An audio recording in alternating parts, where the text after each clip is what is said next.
Okay, we're back. So we got down to 160 million, million terabytes. And that's still something that we could have some confusion over. Actually, I'm wondering if it's 160 million terabytes. When we talk about scientific notation instead, we really eliminate a lot of sources of mistakes. So let's talk about that, because the numbers in astronomy are so big that we need to make sure that we are accurate. It's a method of expressing very large and very small numbers by powers of 10, by exponential powers of 10.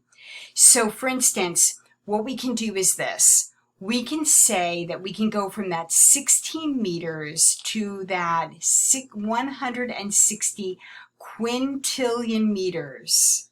And if we wanted to express it in meters rather than kilometers, we could. And we could do it by this. Just count up the number of zeros. Count up all of those zeros. Because that is a power of 10 for each of those zeros. And if I count all of these, I got 19 zeros before the 16. So look what I can do. 16 times 10 to the 19th power meters. 16 times 10 to the 19th meters. That's a lot easier for me to remember and to write than writing all the zeros of 160 billion or 160 million. I could just write 16 times 10 to the 19th meters. Now, maybe I think that meters is just not the way to go here. So instead, I could move it.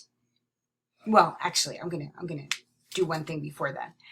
Maybe I think that 16 times 10 to the 19th meters is not very scientific, because I would rather have something between 1 and 10. So I just move the decimal point over again. And instead of 16 times 10 to the 19th, I move that decimal point over another power of 10. And suddenly I'm at 1.6 times 10 to the 20th meters. And that is a very beautiful thing, because it's between 1 and 10. Really easy to remember that. 1.6 times 10 to the 20th, or 16 times 10 to the 19th. They're both equal. And if I decide that I'd rather work in kilometers, I can do that too. Okay, well, we'll get to that in a second. We had talked about astronomical units between the sun and the earth, AUs between the sun and the earth, and I told you that hundreds of years ago it was a big unit of measure, because we didn't really know much more than the area between the earth that involved the moon, and we could see Venus and we could see Mercury and the sun. So that's what we really concentrated on, but that's antiquated. And now that AU unit, which measures basically 1.6 times 10 to the 8th kilometers, is, we'd rather express it in scientific notation than in AUs. All right, so you should know what an astronomical unit is, but you're not going to use it. If we went out, even farther out, we might get into the point where even scientific notation gets a little crazy for kilometers. And so the unit that's going to replace astronomical units is going to be light years, which is the distance that light can travel in a year. So let's talk about it a little bit more. The sun and its planets, this is where we start to get into using light years. This representation is representing 17 light years in this area here. And this star, which we know is our closest star, the one that's the grapefruit out in San Francisco, which is Alpha Centauri, it takes light from Alpha Centauri 4.2 years to get from the star to the Earth. What we're saying is that a light year is the unit of distance that a parcel of light travels in 1 year. The speed of light for that parcel is, and you can look at this right here, right? So these are ones and thousands and millions and billions, so it is 1,080,000,000 kilometers per hour. Now, we can look at all the zeros here. We can all go all the way up to 1 point, and we can round it off 1.1. Let's count the zeros. 1, 2, 3, 4, 5, 6, 7, 8, 9. We can even go there to the decimal point that we put at 1.1. We can say it's 1.1 times 10 to the 9th kilometers per hour. And that is the speed of light, 1.1 times 10 to the 9th kilometers per hour. You're going to have an exercise to look into this and get really familiar with moving that decimal point back and forth.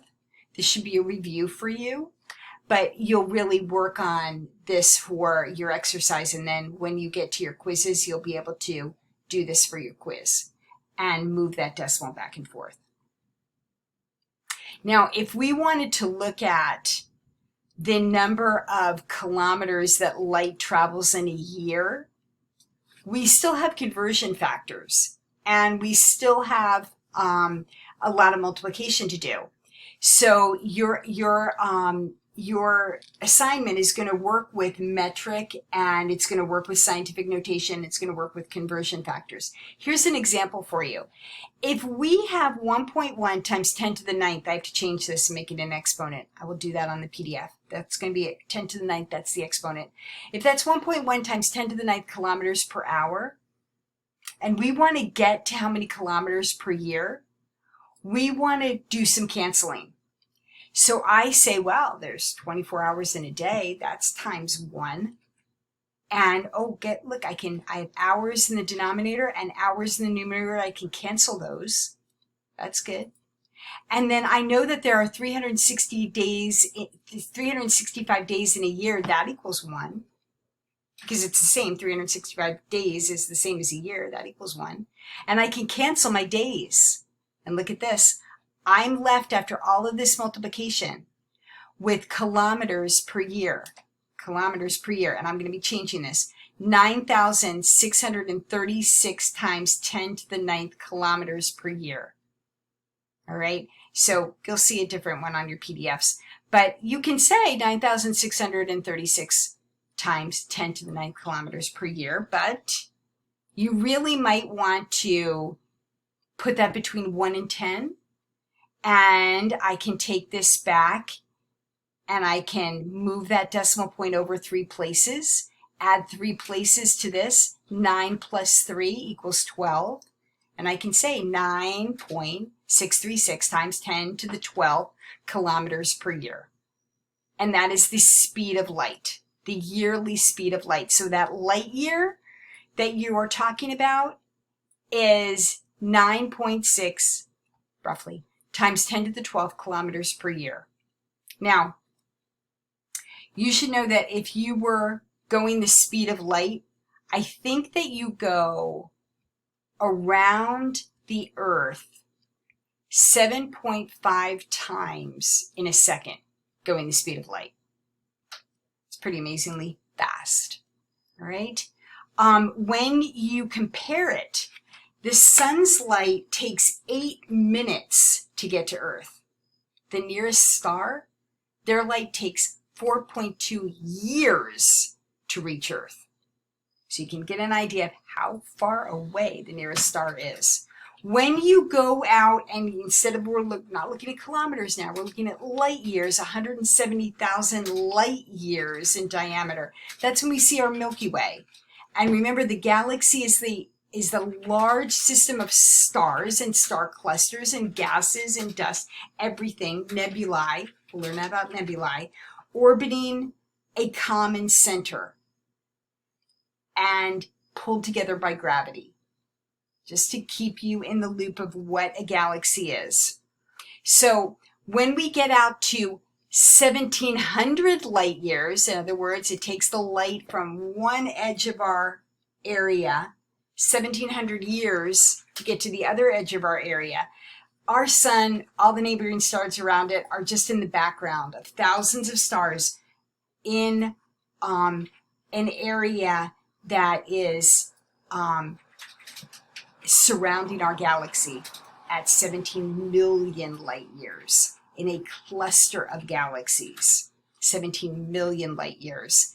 And then when we talk about the universe, we're talking about 1.7 billion light years. So we're just moving that decimal over by 100 in each time, but we're using a different measure of light years to try to get away from kilometers, which are just too small.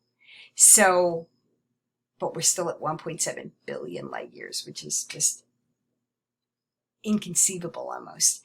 In that area, we're looking at the superclusters of galaxies. You actually may be seeing through Hubble filaments that connect these superclusters of galaxies and basically creating a fog of filaments.